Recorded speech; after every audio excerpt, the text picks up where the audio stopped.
is that when you have a book in your hands, you know it came from someone's heart, someone's soul, someone's imagination.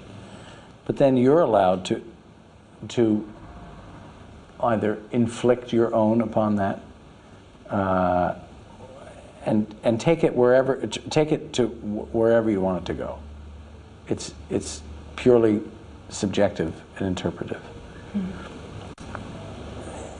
It's like listening to music, and I think that we've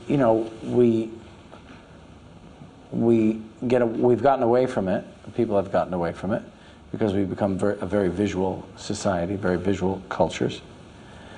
And I think that the images in our heads are so much more satisfying than sometimes the images that that books are turned into. Do you know what I mean? Do you think reading is a different experience to other media?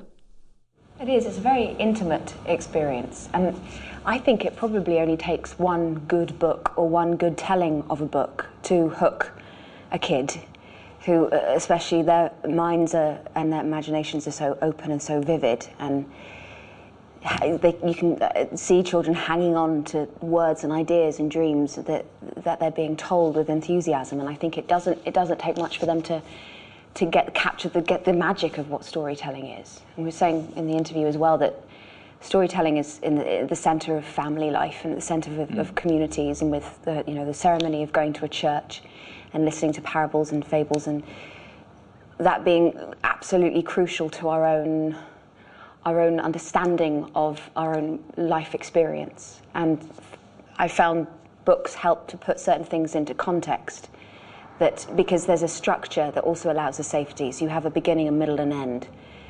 You know it's going to end at one point. There's going to be some resolution to it, which life doesn't offer you a lot of the time. Yeah, you can hold that thing in your hands. I mean, I guess now you can hold it in your computer, on your iPad, or on your phone, or whatever, however you want to hold it.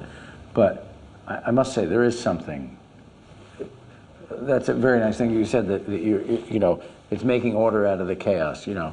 It takes this story and puts it into a context, yeah. But it gives you a prescription, yeah, and it makes you feel better. Yes. And it takes you other places. But you can also, it's so tactile.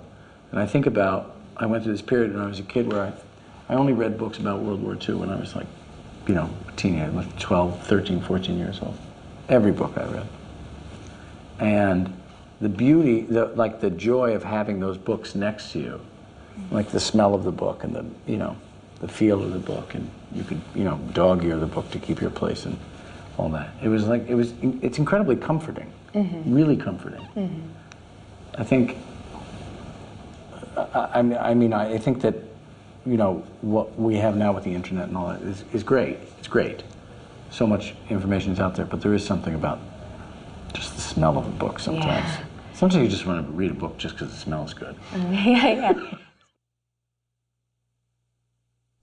Have you revisited favorite books? Yeah. Oh yeah.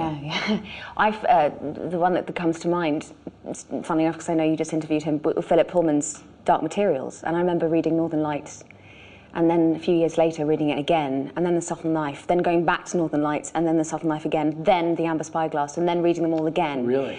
And found them to be incredibly comforting, and made sense of very complex ideas, and the big question, and yet how visceral and how kind of chewy the language was. It was just incredibly, you could just kind of eat it. It was all-consuming, and I found it just absolutely mesmerizing. And there are books I think you grow up with, and then I remember reading To Kill a Mockingbird being very young, and then reading it in my teens, and then kind of later on early 20s, and what it meant at different times of my life, and what you pick up on a second or third reading, given your own understanding or your own experience.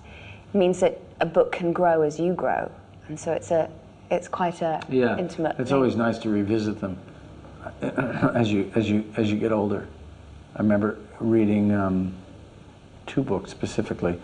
One is Rilke's Letters to a Young Poet.